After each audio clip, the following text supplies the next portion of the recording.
안녕하세요. 생생법률쇼 진행을 맡은 양지민입니다. 이 세상 이슈를 법률적 시점에서 다뤄보는 본격 토크 블록버스터 법률 이슈 토크 시작해 보겠습니다. 오늘은 장윤미 변호사님과 함께 해볼게요. 안녕하세요. 안녕하세요. 네, 월요일 잘 보내고 계신가요? 네, 잘 보내고 있습니다. 정말 놀랍게도 한파주의보가 내려서 그러니까 너무 좀 춥더라고요. 네, 3월 말인데 좀 엄청 추워서 야, 이게 봄이 오다 말다 하는데 꽃은 또 만발했더라고요. 그래서 꽃을 보면서 봄은 봄이구나 하면서 왔습니다. 네, 그러게요. 봄은 봄인데 너무 추운 봄을 보내면서 함께 시작해 보도록 하겠습니다.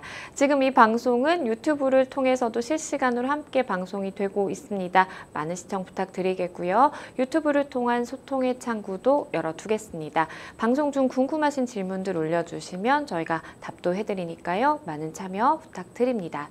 그럼 법률 이슈 토크에서 만나볼 주제 먼저 함께 보시죠. 검수완박법 헌재 결정 뒤 첫 법사위, 도 넘고 선 넘은 가정폭력, 눈물로 만든 벤틀리법 국내 도입될까? 이렇게 오늘 세 가지 주제 마련해 봤습니다. 법률 이슈 토크 바로 시작해 보겠습니다. 여러분은 지금 생생법률쇼와 함께하고 계십니다.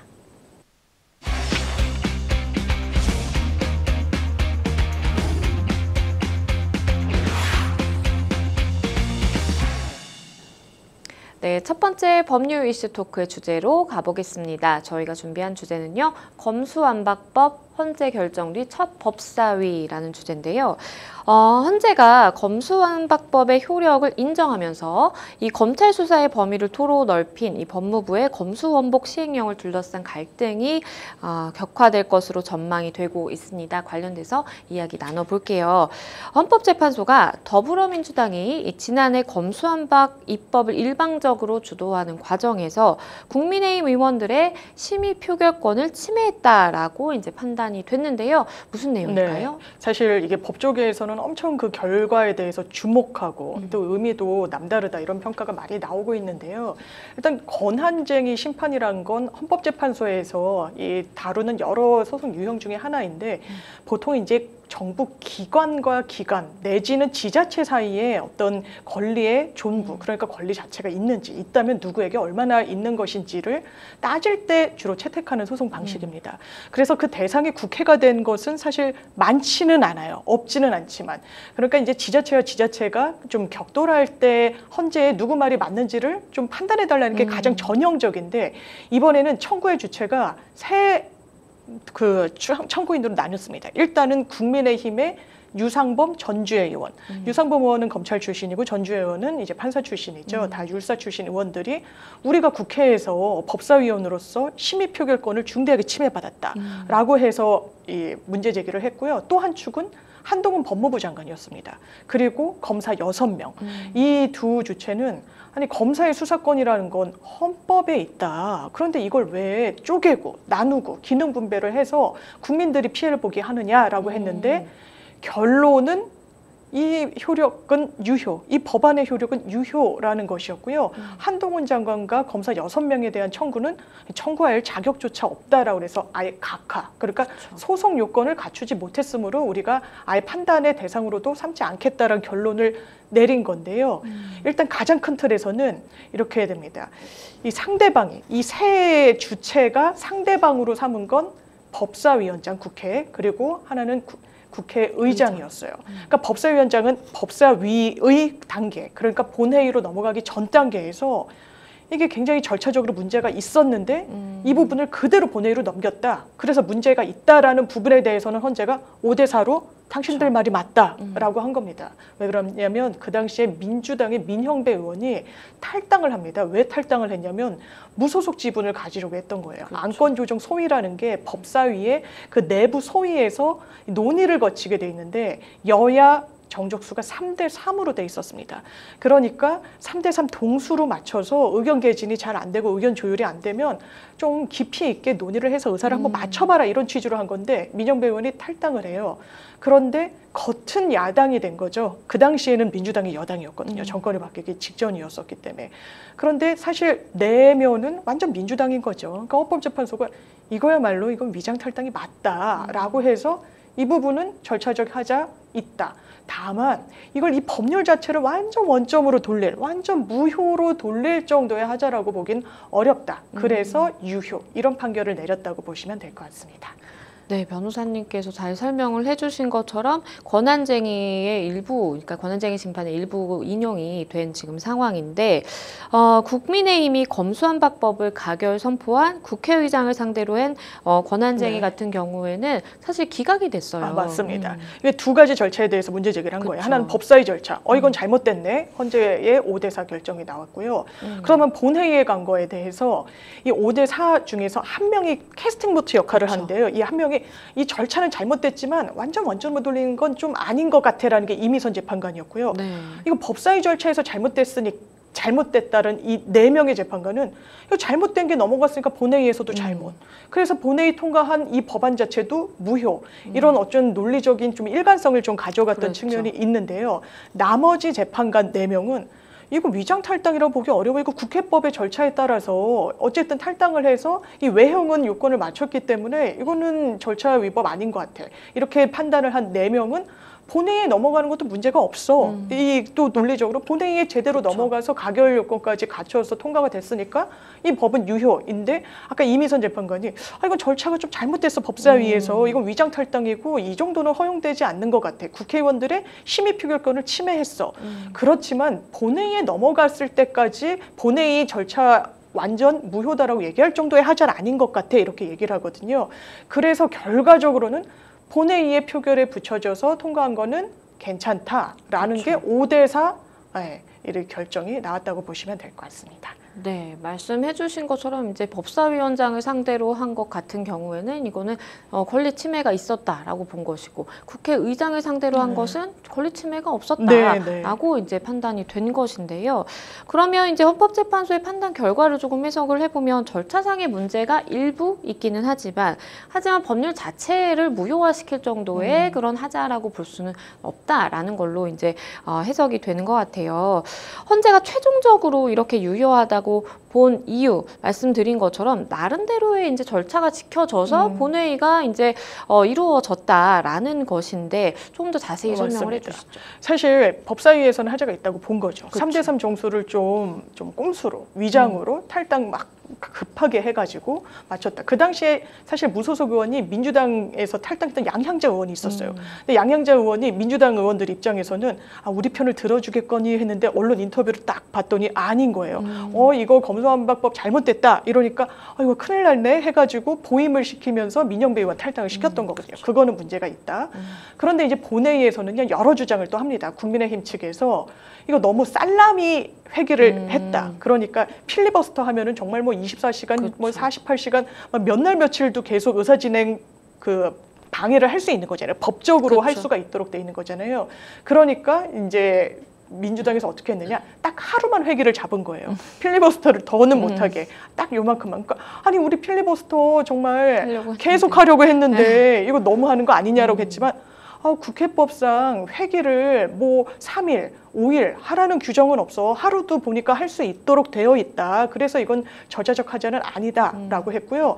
이게 절차 문제에 대해서 주되게 판단을 했다 보니까 헌법재판소 결정문을 보더라도 우리가 이 법률 자체의 뭐 위헌 뭐 이런 여부에 대해서는 판단하지 않는다라고 했는데 이런 표현은 또 나옵니다. 왜냐면 한동훈 장관은 아예 청구인 적격이 없다라고 결론을 내렸잖아요. 그때 뭐라고 하냐면 이제 한동훈 장관은 법무부 장관이에요. 그렇죠. 이제 검찰과 연결고리가 있긴 합니다. 정부조직법이나 이제 검찰청 법을 보면 사무관리의 최종 책임자예요. 법무부 장관은 수사가 아니라 수사에 대해서는 개별 검사한테 개별 사건을 지금 수사하고 있는 검사한테 수사 이리 해라 저리 해라 뭐 영장을 청구해라 마라 이럴 수가 없습니다. 그렇죠. 다만 개별 사건 관련해서는 검찰총장에 대해서만 수사지휘권을 갖는다라고 했기 때문에 지금 이게 검찰 조직의 기능을 배분하는 문제에 있어서 법무부 장관이 내가 봤을 때 이거 잘못됐어요라고 하는 그 당사자가 아니라고 본 거예요. 심지어 그렇다면 검사 6명은 왜 당사자가 아니라고 봤을까? 이 부분은 헌법재판소의 판단은 이랬습니다. 검찰의 수사권은 헌법에 보장된 권리가 아니라고 본 거예요. 헌법에 보면 12조와 16조에 검사라는 구절이 딱 2번이 나옵니다. 그럼 검사가 뭘 할 수 있도록 돼 있느냐? 이런 사람을 인신을 확보하는 체포영장, 뭐 압수수색 영장 등을 발부를 꼭 받아야 된다. 근데 그 법원의 발부를 받을 때 신청은 검찰이 해야 된다고 규정돼 있어요. 16조는 주거 압수수색 같은 경우에도 검사의 신청에 의해 법원이 발부한다. 이렇게 문서가 딱 문건이 나와 있습니다. 네. 그렇다면 이 한동훈 장관과 검찰의 입장은 이것 봐라. 이 압수수색을 하려고 영장을 청구할 수 있는 그 주체로서 기재가 돼 있는 거는 수사를 전제로 한 거다. 이렇게 얘기를 했어요. 네.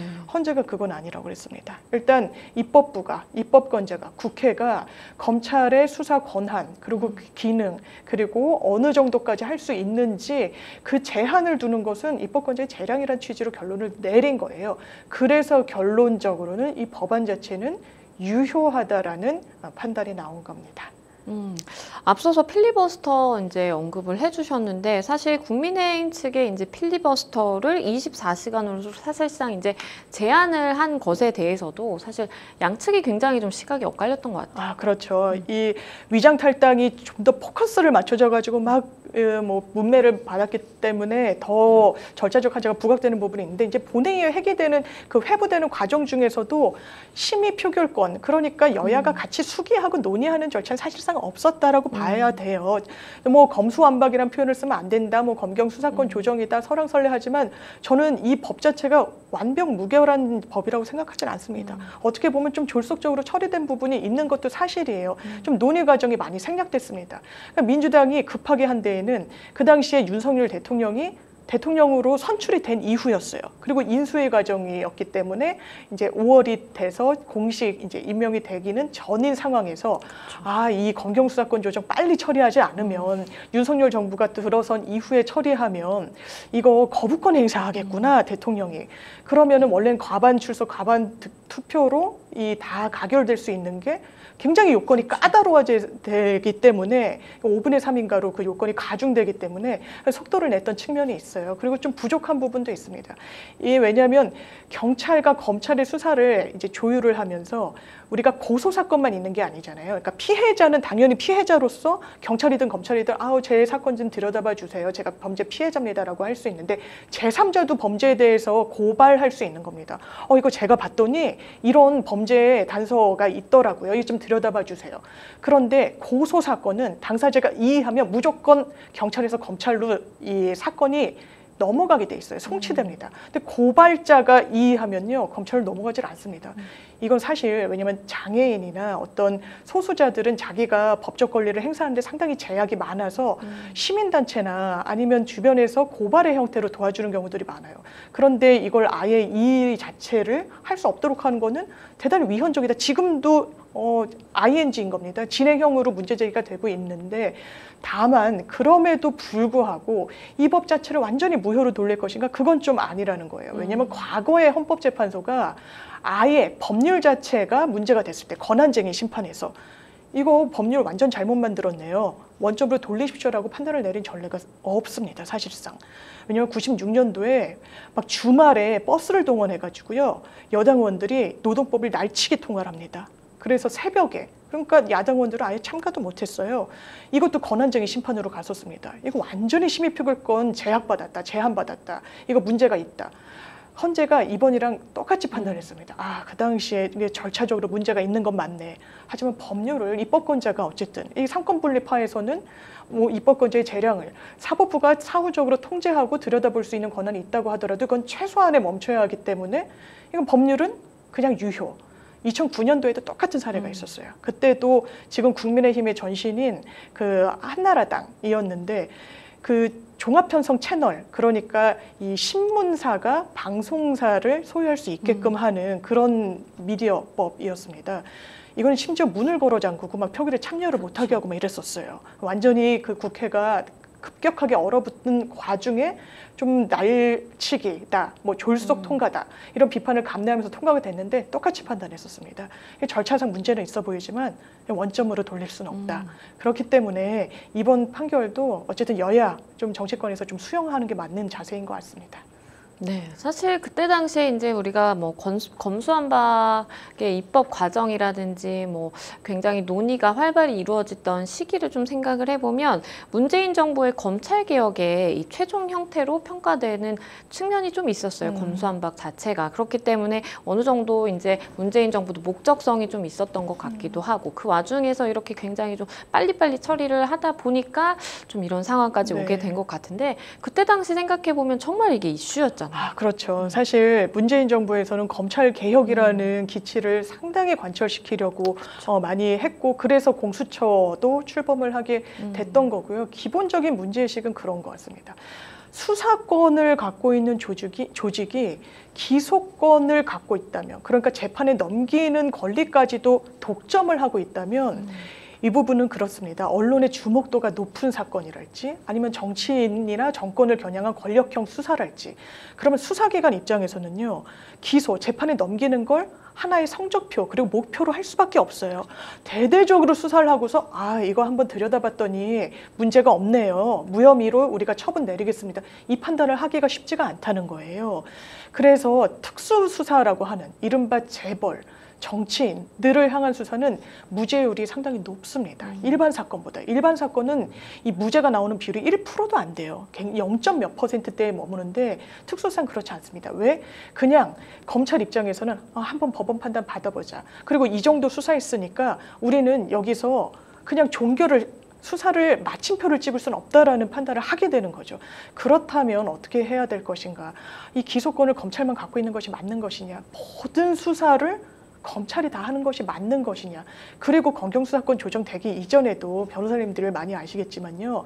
정말 민생범죄라고 하는 건 검찰에 고소장을 넣어도 다 경찰로 내려보냈습니다. 시간이 더 걸렸었어요. 실제로 밑작업 그리고 초동수사 같은 거 특히 현장에 나가고 하는 거는 검찰이 하지 않았었습니다.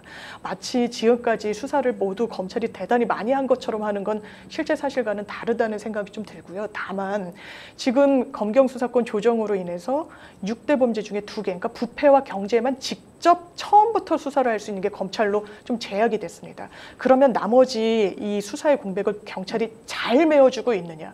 그렇게 말씀하시는 법조인은 많이 안 계신 것 같습니다.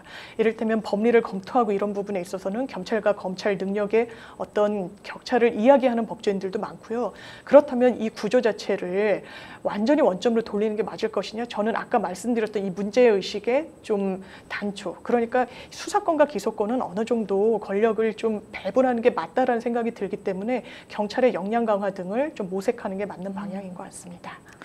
이렇게 헌재가 이제 검수완박에 대해서 이제 결론을 내놓은 이후에 사실 이제 법조인들 사이에서도 좀 의견이 엇갈리는 것 같아요. 그렇습니다. 이게 대단히 정치적이기도 하고요. 그래서 이른바 검수완박법이 맞다 틀리다. 저는 그거는 둘 다 정확한 진단은 아닌 것 같아요. 아까 말씀드렸다시피 이 법이 되게 급하게 처리된 거는 부인할 수가 없습니다. 그렇죠. 예, 정말 정권 바뀌기 직전에 서둘러서 막 한 부분은 있어요. 그러니까 위장탈당 이거 하자가 있다라고 판단을 받은 겁니다. 그리고 고발인 이의권을 주지 않은 거는 상당히 저는 개인적으로 문제가 있다라고 생각을 합니다. 아까 말씀드렸다시피 정말 장애인, 아동 이런 피해자들이 정말 이의를 할 수 없는 그런 지경에 처할 수도 있는 것이거든요.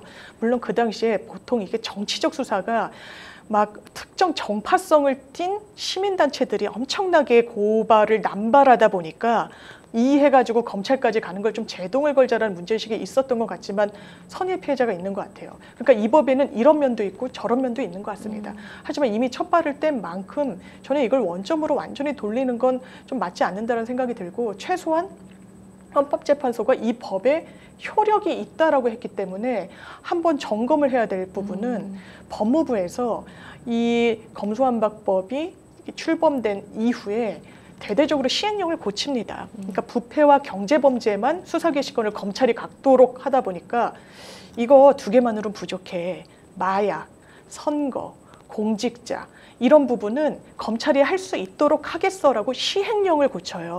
근데 아시겠지만 시행령은 법률이 아닙니다. 법률 아래에서 그 각각의 부처가 임의로 만들 수 있는 거예요. 그렇기 때문에 이 입법부에서 만든 상위 법령과 배치돼서는 안 됩니다. 그런데 지금 검수완박이라고 지칭 데는 검찰청법, 형사소송법과 이 시행령은 사실 배치되는 부분이 있어요. 그렇기 때문에 이 부분을 둘러싼 논쟁도 정치권에서는 상당히 앞으로 계속될 것 같습니다. 오늘 이 검수완박법의 효력을 인정한 헌재 결정이 나온 뒤에 처음으로 국회에 이제 법사위 회의가 진행이 됐는데 뭐 굉장히 예상이 되긴 했지만 여야의 충돌이 굉장히 있었다라고 해요. 그렇습니다. 사실 저는 국민의힘에서 이렇게 이야기했어요. 이거는 음주는 했지만 음주운전을 하지 않았다는 것과 뭐가 같냐라고 이야기를 하면서 또 민병과 우리법연구회 그리고 국제법연구회의 어떤 좀 획책에 의한 결론이다 이런 식으로 비판을 했습니다. 저는 일단 그 비판은 좀 수용하기가 어려운 것 같아요. 기본적으로 특히 보수 정당이라면 전 사법부에 대한 존중과 이 수용이 반드시 전제돼야 된다라고 생각합니다. 그렇기 때문에 사법부에 대한 판단 자체가 대단히 정치적인 양, 헌법재판관들이 뭔가 정파성을 띠고 의도적인 결론을 내린 양 호도하는 건 좀 맞지 않다라는 생각이 들고요. 아니 불과 과거로 돌아가도 2009년도에 미디어법 통과됐을 때 국민의힘의 전신이 그렇게 논평을 냈었습니다. 헌재의 현명한 판단에 아주 감사드린다는 취지로 논평을 냈었어요. 그러니까 입장이 바뀌었다고 그래서는 안 될 것 같다는 생각이 들고요. 이 부분과 관련해서 민주당도 마찬가지인 것 같습니다. 사실 이른바 위장탈당은 문제가 있다라고 지적을 받은 거예요. 그런데 지금 복당 논의를 하고 이런다면 국민들이 좋게 보지 않으실 겁니다. 뿐만 아니라 그 이후에는 한동훈 장관의 탄핵을 추진하겠다라고 이야기가 일부에서 나오고 있는데 지금 탄핵을 할 시점인가라는 생각이 들어요. 일단 민생이 어렵고 이상민 행자부 장관에 대해서도 탄핵이 청구한 게 아직 마무리가 되고 있지 않잖아요. 지금 시작인데 이렇게 뭔가 이 전선을 다양하게 가져가는 게 과연 맞는 것이냐라는 생각도 드는데 오늘 법사위에서 여야 모두 동일한 주제로 계속 격돌했습니다. 그리고 앞서서도 이제 이야기가 나왔지만 검수완박 시행령을 둘러싼 갈등도 굉장히 좀 격화될 수밖에 없는 또 상황인 것 같아요. 그러니까요. 항상 이게 사실 이번 정부만의 문제는 아닙니다. 과거 이제 문재인 정부, 그 전에 이명박 박근혜 정부 때도 이 다수석을 점하지 못하면 집권 여당이 우리가 원하는 법이 통과가 안 되네. 이 부분 제동이 걸리니까 어떻게 할까? 다 시행령을 뜯어 고쳤던 거예요. 이건 사실 헌법 정신에는 맞지 않습니다. 헌법이 최상위법으로 있고 이 법을 만들 수 있는 입법권자, 그러니까 국회를 통과한 법률은 이 부분은 대단히 엄격하게 지켜야 되는 거고 이 상위 법률에 따라서 시행령이든 시행규칙이 다 이 배치되지 않도록 규율을 가져가야 되는 건데 완전히 상치되는 거거든요. 완전히 배치가 되는 거예요. 그래서 아니 왜 국회에서 이런 부분을 제대로 들여다보지 않아? 그래서 조홍천 의원 같은 경우에는 시행령 통치, 시행령 정치 못하도록 뭐 법률을 만들겠다 하고 하는데 국회법에 이미 법률이 있다라고 합니다. 그러니까 각 상임위에서 시행령 같은 거를 상임위가 소관하는 부처에서 만들었을 때 이게 상위 모법이랑 좀 배치가 되는데라고 좀 판단이 되면 이 부분을 지적하고 검토하도록 돼 있는 법률이 있음에도 불구하고 국회가 제 기능을 좀 못하고 있는 부분은 있는 것 같습니다.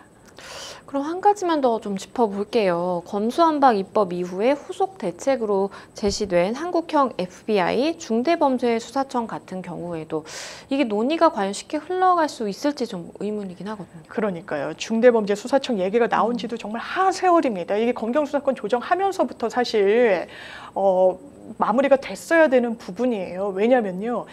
이게 그 좀 긴 역사를 갖고 있는데 원래는 검경 모두 어떤 수사든 할 수 있었던 거죠. 그런데 검찰을 처음에는 6대 범죄만 수사할 수 있다라고 해서 처음에는 부패, 경제, 공직자 선거, 방위사업범죄, 대형 참사 이렇게만 좀 규정을 6개로 제한했다가 그것도 2개, 부패와 경제만으로 남겨놓은 것이었거든요. 그러면 경찰 입장에서는 어떻게 되냐면요. 사건이 폭증하는 거예요. 이거 감당이 안 됩니다. 그리고 과거에 대단히 법률 검토나 난이도가 있는 사건 같은 경우에는 사실 경찰 역량이 검찰에는 못 미친다는 진단이 많았어요. 그래서 이른바 한국형 FBI인 중대범죄수사청을 빨리 만들자. 그래서 변호사들도 많이 늘어나고 하니까 이 법률 전문가들도 많이 영입을 하고 좀 수사에 어떤 그 기본을 다질 수 있는 역량을 가진 기구를 만들자라고 했는데 지금 별로 논의가 되고 있지 않고요. 헌재 판결을 받을 때까지 이 논의의 주체는 있었는데 큰 좀 진일보한 결론은 못 내고 있는 그런 상황입니다. 네, 일단 헌재 결정이 나오기는 했는데 그 후 폭풍은 여전히 지속되고 있는 것 같습니다. 첫 번째 법률 이슈 토크, 헌재 결정 뒤에 첫 법사위에서 어떤 내용이 또 있었는지까지 짚어봤습니다. 네, 첫 번째 법률 이슈 토크 여기까지입니다. 여러분은 지금 생생법률쇼와 함께하고 계십니다.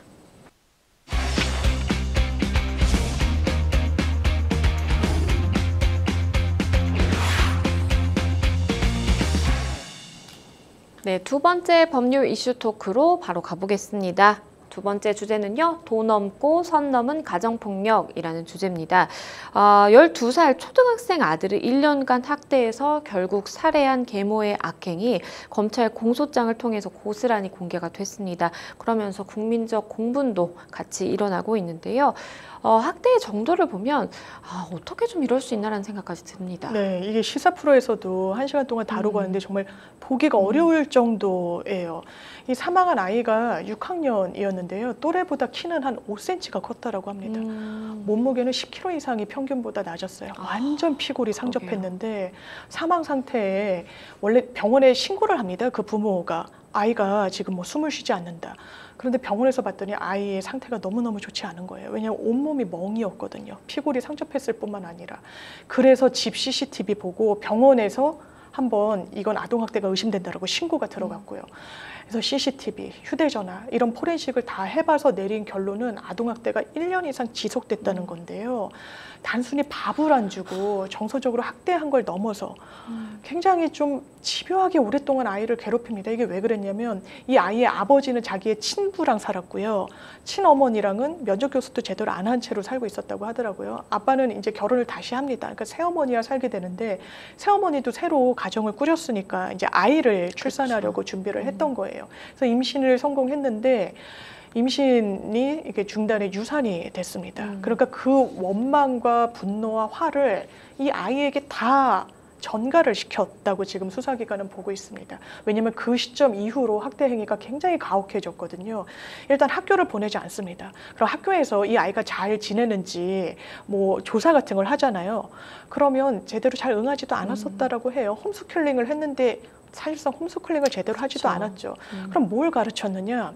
아이에게 성경을 쓰라고 한 거예요. 근데 밥도 주지 않고 거의 몇 시간을 벽을 보고 성경을 필사하도록 시켰는데요. 아이가 방에서 얼마나 나오고 싶겠어요. 그렇죠. 근데 뭐 나오지 말라고 폭언을 한 걸 넘어서 아이를 의자에 꽁꽁 묶어 넣었다는 겁니다. 아이가 묶인 시간이 길게는 한 뭐 16시간 정도까지 묶여 있었다고 해요. 물도 밥도 뭐 간식도 제대로 먹을 수가 없는 상황이었을 것으로 보이고 조사해 봤더니 아이는 그런 상태로 방치해두고 뭐 가족 여행을 가기도 했다고 합니다. 이 아이가 정말 마음이 아픈 게 바로 사망한 날 이 계모한테 손을 잡고 자기가 잘못했다고 얘기를 했다는 거예요.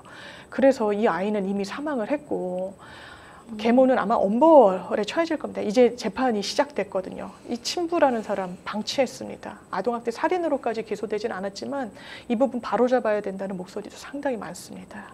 네, 이 실상을 알고 나면 정말 글쎄요, 많은 분들이 이렇게 분노하는 게 정말 당연하다라는 생각도 들고요. 그런데 계모가 평소에 이 홈캠을 통해서 아이를 감시해 왔다라는 이야기가 있더라고요. 그러니까요. 이제 홈캠이라고 한 건 집에 설치하는 CCTV 같은 거잖아요.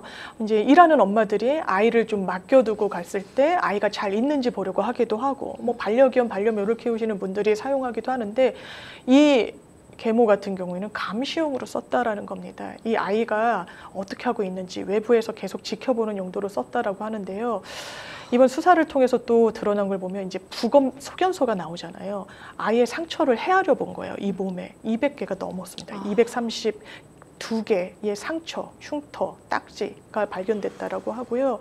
이 아이가 지난해 2월, 그러니까 1년도 채 안 된 거예요. 그때만 해도 주변 사람들 증언을 들어보면 건강했다는 거예요. 활달했고. 그런데 점점 이 작년에 한 말로 거듭될수록 굉장히 마르게 됐었다라고 하고요. 그리고 사망하기 한 달 전인 지난 1월에는 정말 얼굴이 이제 근육이 다 처져서 내려갈 정도로 굉장한 학대에 노출이 돼 있었다라고 하고, 아까 말씀드렸던 이 부검 소견서에 따르면 16시간 동안 의자에 묶여 있었던 점, 그리고 아이한테는 이게 아이를 묶어두고 뭐 제대로 된 어떤 식사를 식탁 같은 데 차려준 게 아니라 무슨 식판 같은 거에 이제 숟가락 하나 꽂아서 뭐 주고 이랬다는 게 또 드러나기도 했는데요. 정말 뭐 폭언, 체벌, 그리고 막 성경 필사를 강제로 몇 시간씩 하도록 하는 그런 정서적인 학대, 이게 다 좀 종합돼서 이 아이를 죽음으로 몰게 된 것 같습니다. 이 아이의 친모가 이제 따로 살고 있는 상황이었습니다. 그런데 친모가 친부에게도 아동학대 살해죄를 적용을 해야 된다라고 소했어요. 그렇죠. 사실 이 친어머니는 정말 마음을 잘 헤아리기도 어려울 것 같아요. 아이를 보고 싶었는데 면접 교섭도 잘 이루어지지 않았었다는 겁니다. 이혼을 해도 이제 아이를 위해서 그런 부분이 잘 보장이 돼야 되는데, 어머니는 아이가 아마 새 가정도 꾸리고 했으니까 더 연락하기가 저하됐을 것 같아요.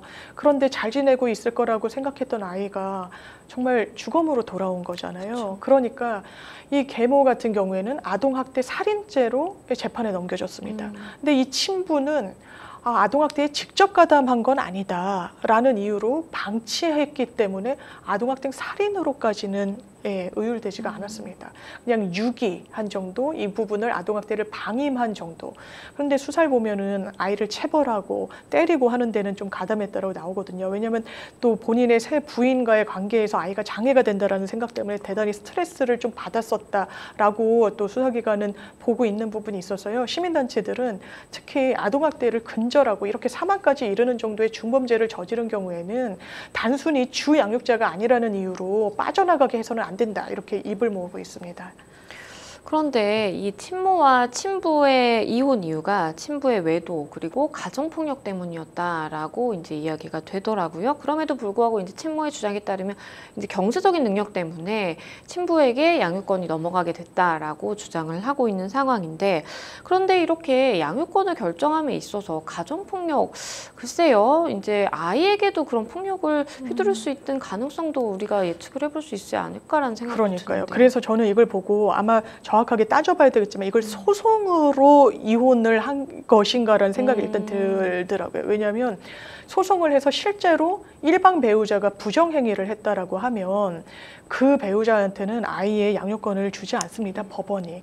보통은 이혼 소송으로까지 가서 재산 분할하고 양육권 지정하고 하게 되면 보통은 엄마에게 양육권을 주는 경우가 대부분이긴 해요. 주 양육자가 어머니이기도 하고 정서적인 교류나 교감이 어머니와 형성되어 있는 경우가 대부분이기 때문인데요. 그렇다고 하더라도 어머니가 제가 부정행위로 이혼을 하게 된 케이스를 봤었는데 양육권자로 지정해주지 않았습니다. 아버지가 아이를 데려갔어요. 그래서 이 부분도 아마 뭐 여러 사정이 있었겠지만 경제적인 이유가 있다는 이유로 아마 어머니는 아이를 아버지가 키우는 게 좀 더 낫다라고 판단하셨을 수도 있을 것 같아요. 기본적으로 법원에서는 이 사건 본인이라고 지칭되는 미성년 자녀들의 어떤 이 가장 복리를 굉장히 중요하게 생각을 합니다. 그렇지만 이 결과가 어쨌든 아이의 사망으로 돌아왔기 때문에 이런 부분에 대한 점검도 필요해 보입니다. 그리고 말씀해주신 부분 중에 이제 면접 교섭에 대한 이야기가 있습니다. 친부와 계모는 아이에 대한 면접 교섭권도 이제 허용을 해주지 않았는데 5년 동안 아이를 만나는 게 2차례에 불과했다라는 이야기가 들리고 있습니다. 이거 정말 문제가 있는 거 아닌가요? 그러니까요. 사실 양육비를 주지 않으면 양육비 이행 보조원이라고 해서 국가에서 무료로 법률 지원을 해줍니다. 면접 교섭이란 것도 아이들의 어떤 그 상태를 위해서 법원이 강제하는 거예요. 그렇죠. 근데 실제로 안 본다, 내지는 보고 싶어도 보여주지 않는다라고 하면 실질적으로 강제할 수 있는 수단이 있느냐? 사실상 없습니다. 제가 했던 케이스에서는 아이를 안 보겠다고 하는 일반 그 부모가 있었어요. 법원이 계속 보라고 했습니다.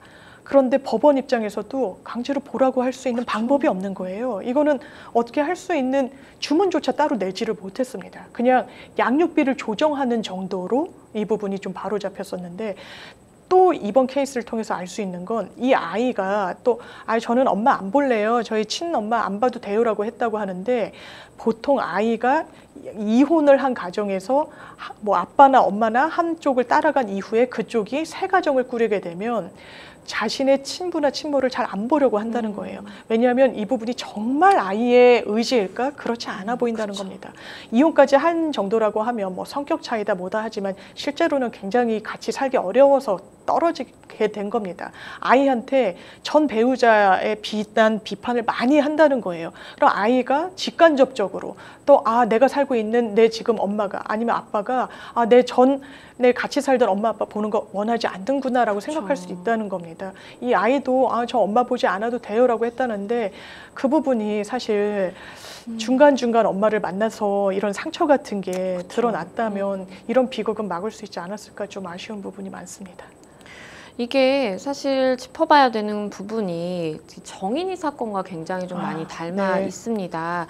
다들 기억하시겠지만 정인이를 입양한 이 양모가 지속적으로 폭행하거나 이렇게 학대를 해서 어쨌든 뭐 양모 역시도 책임을 져야 되는 부분에 대해서 당연히 책임을 져야 되겠지만 그때 많은 분들이 이야기를 하셨던 것이 양분 역시 이제 뭐 하고 있었느냐, 양부의 행위에 대해서도 우리가 적절한 좀 책임을 물어야 되는 거 아니냐라는 이야기가 나왔었거든요. 그렇죠. 근데 그렇지 못한 거 그랬죠. 같아요. 예, 이제 정인이 사건 같은 경우에도요 대단한 공분을 일으켰죠.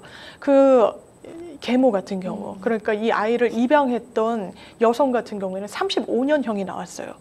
이 양부 무슨 형이 나왔냐? 5년 나왔습니다. 그러게요. 예, 35년과 5년? 이거 같이 가담한 거 아니야? 왜 이렇게 차이가 커? 라고 하는 게 사실 좀 법감적인 부합하는 부분이 있죠. 그렇죠. 그런 지적이.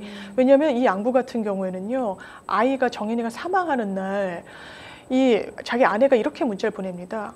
우리 좀 애를 병원에 데려가야 되겠네. 형식적으로나마 이렇게 보내요. 그러니까 그래라 그럼 좀 번거롭겠지만 뭔가를 인지하고 있었던 그러니까요. 거예요. 이 아이가 정말 좀 위태롭고 이런 아동학대에 방치돼서 병원까지 데려가야 되는데 그게 그냥 허울 맞추기로 데려갔는데 사실 모종의 어떤 그런 대화가 있었다고 봐야 됩니다. 그렇지만 주택의 아이랑 생활했다는 게 여성이라는 이유로, 엄마라는 이유로 굉장히 크게 처벌을 받고 아동학대 살인죄로 의율이 되지만 한 발짝 떨어져 있는 사람은 수수방관하고 방치했는데 오히려 그 이유를 대서 엄벌에 처해지지 않는다는 게 좀 불합리하다는 지적은 공감이 많이 되는 것 같습니다.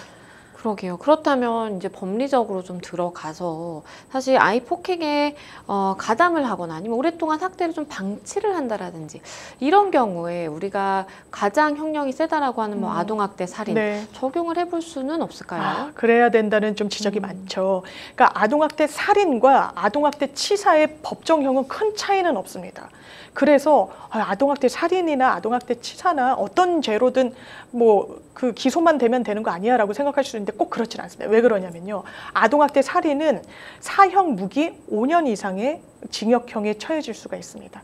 아동학대 치사는 사형은 안 돼요. 무기징역까지도 가능하기 때문에 사실상 사형을 선고하는 경우는 없잖아요. 그래서 법정형 비슷하다. 그리고 치사는 기본적으로 고의성은 없었다는 겁니다. 아이를 사망하게 할, 죽음에 이르게 할 의도는 없었다라고 하는데 그동안은 아동학대 범죄로 아이가 사망해도 다 아동살인으로는 기소하지 않았었어요. 그 정도로까지 고의성 입증은 되지 않았다고 봤던 건데 지금은 추세가 달라지기도 했고요.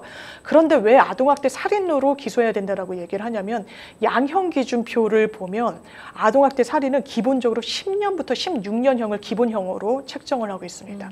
아동학대 치사는 고의성이 없다라고 하다 보니까 4년에서 7년이에요.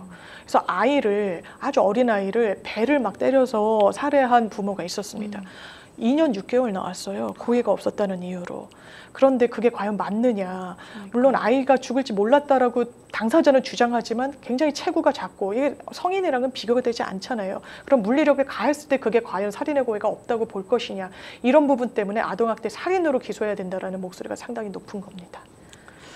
다른 사건도 하나 좀 짚어볼게요. 이 아들과 공모해서 가장을 잔인하게 살해하고도 수사기관에서는 남편이 상습적으로 가정폭력을 저질렀기 때문이었다라고 이렇게 거짓 진술한 혐의를 받는 아내에게 검찰이 무기징역을 구형했다고 하는데요. 어떻게 된 일일까요? 저는 이 뉴스를 보고 상당히 이 돌아가신 분 때문에 마음이 좀 아팠는데요. 두 모자. 와이프 아내는 43살 40대 여성이었고요. 네. 아들은 16살이었어요. 10대였습니다. 아버지를 죽이기로 공모를 해요. 그러면서 제초제 먹이고요. 최면 진정제 넣고요. 정신신경용제를 투여했어요. 그리고 주사기에는요. 부동의를 해서 가슴을 찌릅니다. 사망을 아주 의도했다라는 거죠. 심지어 자고 있는 사람한테 그렇게 했어요. 그러니까 이분이 갑자기 돌아가시지는 않고요. 뭔가 이상한 기색을 느껴서 깨어납니다. 굉장히 저항하고 몸싸움이 벌어져요. 그리고 둔기로 막 때리고 합니다. 이미 이 약물이 몸속에 침투됐으니까 저항을 격렬하게 그렇죠. 하지 못했을 것 같아요. 이 돌아가신 분은 50살이 된 남성이었습니다. 부부 관계였고요. 친아버지였었고요.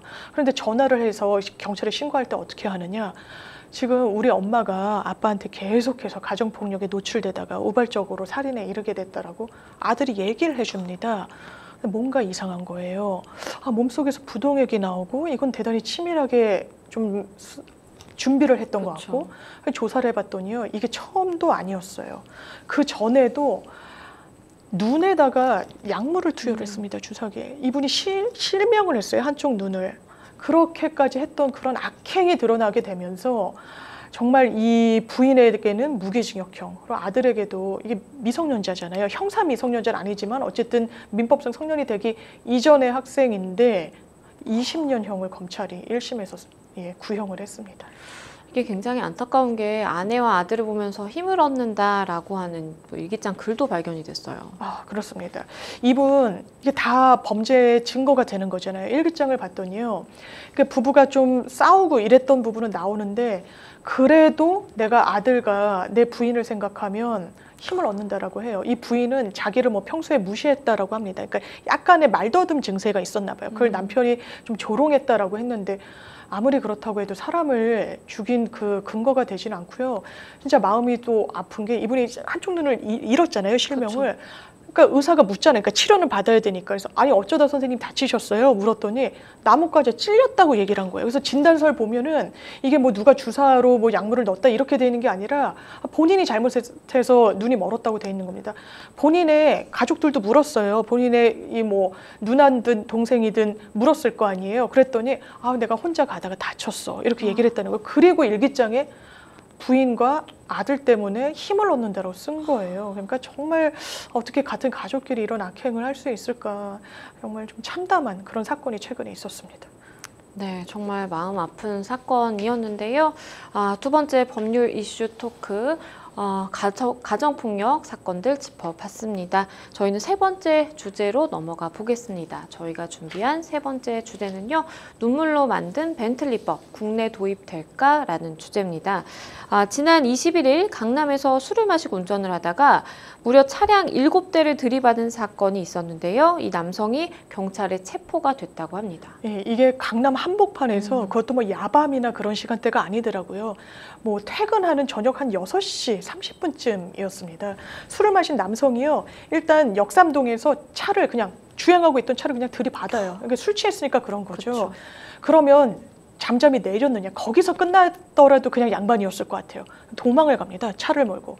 도망을 가니까 다른 차를 5대를 연달아 들이받은 거예요. 또 주차돼 있던 차도 한 대를 들이받았습니다. 총 다친 사람이 8명에 이르게 됐고요. 이 사람 현행범으로 바로 서초동 인근에서 잡혔는데 혈중 알코올 농도 측정해 봤더니 0.117. 이게 한 잔 소주 한 병 이상 정도를 마시고 운전대를 잡았다고 볼 수 있는데요. 일단 경찰이 정확한 사고 경위 조사하고 있습니다.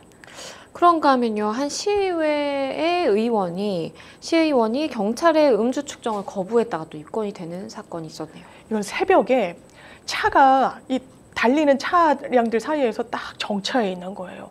그리고 누가 이렇게 자고 있는 거예요. 그래서 시민들이 신고를 합니다. 네. 이거 좀 음주 의심 차량이다. 여기까지는 어떻게 운전을 해서 저기서 이렇게 자고 있겠느냐. 그리고 경찰이 출동을 해요. 새벽 네. 2시 15분에. 시동이 걸려 있었어요. 뭔가 자기 혼자 타고 있었으면 운전을 해서 왔다라고 봐야 되겠죠. 아마 집까지 더 못 가고 중간에 잠이 든 것 같은데 일단 문 여니까 술 냄새가 진동했다는 거예요. 그리고 막 얼굴도 빨갛고 제대로 막 몸도 건사하지 못하고 전형적으로 술을 마신 거죠. 그럼 어떻게 해야 되겠습니까? 출동한 경찰이 음주 측정에 응해 주시죠. 거부한 겁니다. 한 번 거부하지 않았고요. 2번 아니고 4번 거부했어요. 그러니까 거부하는 사람을 뭐 억지로 이거 호흡을 뭐 내라고 할 수는 없으니까요. 그렇죠. 이걸 뭐 강제할 수 있는 수단은 사실상 없다 보니까 이 사람 같은 경우에는 아마 음주 측정 거부죄로 재판에 넘겨질 것 같고요. 일단 해당 그 시의원이 소속된 시의회에서는 윤리위원회를 열어서 징계 여부를 논의할 예정 중에 있다고 합니다. 네, 다양한 음주운전 사건들 이야기 나누고 있는데요. 음주운전 교통사고 사망 시에 이 피해자 자녀의 양육비를 가해자가 책임지도록 하는 일명 벤틀리법이 발의가 됐다라고 합니다. 이 벤틀리법이 사실 이제 미국에서 지금 입법화가 되고 있는 상황인데 음주운전 사고로 남겨진 이 두 손자를 위해서 할머니가 눈물로 탄생시킨 법이다라고 이야기하더라고요. 너무 좀 안타깝더라고요. 이게 미국에선 올해 1월부터 테네시 주에서는 이미 시행이 되고 있고요. 나머지 한 20개 이상 주에서도 이거 시행하겠다 검토를 하고 있다라고 하는데 지난 4월입니다. 얼마 되지 않았어요. 이 한 부부가 음주 차량에 치였습니다. 근데 부부는 사망했는데 부부만 사망한 게 아니라 그때 갓 태어난 4개월 된 아기도 있었어요. 그런데 남겨진 아들들이 있었던 겁니다. 이게 첫째 아이가 벤틀리였던 건데요. 그리고 둘째가 메이슨. 이 아이들은 5살, 3살에 불과했어요. 부모님과 동생을 잃었을 때 나이가. 이제 할머니가 이 아이들을 건사해야 되는 상황이 된 겁니다. 할머니가 어떻게 생계를 유지해가지고 이 아이들 둘을 키우겠어요. 그래서 이거는 음주 가해자가 책임을 져야 되는 게 맞는 거 아니냐.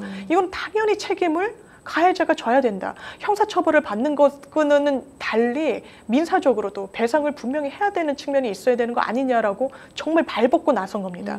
그래서 이 할머니의 눈물로 만들어진 게 벤틀리법. 그러니까 음주운전 가해 차량 운전자에게 그 사망한 자식들의 양육비를 강제적으로 징구하겠다는 법이 미국에서 도입되게 된 겁니다. 말씀해주신 것처럼 미국 테네시주에서는 이제 시행이 되고 있는 상황이고 우리나라에는 이제 한국판 벤틀리법 발의가 된 상황인데 주요 내용을 좀 살펴주시죠. 일단 미국 법 같은 경우에는요, 이걸로 감옥을 가게 되면 그동안 돈을 못 주잖아요. 그렇죠. 그래서 감옥에서 나온 지 1년 안에 바로 징구하겠다고 하는데 우리나라에서 발의된 법은 6개월 안에는 징구를 하도록 하겠다. 기본 틀은 같고요. 이런 좀 세심한 차이가 있고 이 부분이 왜 그러냐면 지금도 배상을 해줄 수 있는 제도는 있습니다. 자동차 손해배상 보정법에 따르면 지원 정책을 해줄 수는 있는데 이게 유일한 배상책이에요. 그러면 이 부분 모든 이런 음주 차량 피해 유족분들이 누릴 수 있느냐? 그렇지 않습니다. 기초생활수급보장법의 수급자나 차상위 계층일 때만 이 제도를 누릴 수가 있는 거예요. 그렇기 때문에 이런 어떤 재산적인 차이를 가리지 말고 피해자라면 피해자의 구제를 위해서 이 가해자에게 배상을 하도록 하자라는 법안이 우리나라에도 제출돼 있습니다. 사실 이 벤틀리라는 그 아이를 이제 생각을 해보면 하루아침에 부모님이 이제 돌아가시게 된 상황이고 그리고 그 어린 아이가 사실 5살짜리 아이가 커서 뭔가 생계를 생각을 한다라고 한다면 어마어마한 돈이 들어갈 텐데 부모님은 안 계신 상황. 정말 생계가 막막한 상황이 생길 것 같아요. 그렇습니다. 우리나라도 이 통계치를 뽑아보면요. 가장이 이 전체 음주사고에서 사망한 비율이요 89.2%예요. 그러니까 어머니가 사망한 비율은 8.9%로 굉장히 큰 격차가 있습니다. 그래서 이 가장이 사망한 이런 가족의 아이들 연령대를 또 집계를 내봤더니 7세 미만이 50%가 넘어요. 만 3세가 24%, 만 3에서 7세가 35.7%로 나오고 있거든요. 이 아이들 20살 될 때, 또 20살 된다고 바로 경제활동할 수 있는 것도 아닙니다. 그렇죠. 그렇기 때문에 최소한 다른 방법의 보상책이 마련돼야 된다라는 목소리가 높습니다. 한국판 벤틀리법 글쎄요 통과가 될 수 있을지는 미지수긴 하겠지만 굉장히 좀 의미 있는 법안이다라는 생각은 듭니다. 음주운전에 대해서 우리가 계속해서 뭐 처벌 수위를 높여야 된다. 그리고 그러다 보니까 이렇게 숨진 피해자의 자녀까지도 양육을 책임져야 된다라는 뭐 이야기까지 나오고 있는데 그럼에도 불구하고 음주운전이 줄어들지 않고 있습니다. 어떻게 좀 막아볼 수 있을까요? 사실 양형이 대단히 세게 된 것은 좀 근본적인 원인 해결책은 안 되는 것 같아요. 저는 가정주부가 정말 음주 재범이라고 해서 법정 구속되는 것도 봤습니다. 주거나 뭐 도주 우려가 없음에도 불구하고 대단히 엄벌에 처하는 추세이긴 하거든요. 전 기본적인 문화, 정말 술을 마시면 운전대를 잡으면 안 된다는 이런 건전한 상식에 기반을 해야 되고 또 이렇게 가외적으로 이런 가해자한테 거기에 상응하는 응분의 책임을 금전적으로 물리는 것도 대단한 압박이 되고 효율적인 정책이 될 수 있을 거라는 생각이 듭니다. 네, 벤틀리법 과연 우리나라에서도 통과가 될 수 있을지 지켜보도록 하겠습니다. 세 번째 법률 이슈 토크 마무리 짓겠습니다. 네, 생생 법률쇼 마칠 시간이 다 됐는데요. 오늘 함께 해주신 장윤미 변호사님 감사합니다. 고맙습니다. 네, 오늘 준비한 내용 여기까지입니다. 다음 시간에 다시 찾아뵙겠습니다. 시청해주신 여러분 고맙습니다. 그저서야 둘러보니 어느새 봄이 손잡고 걸은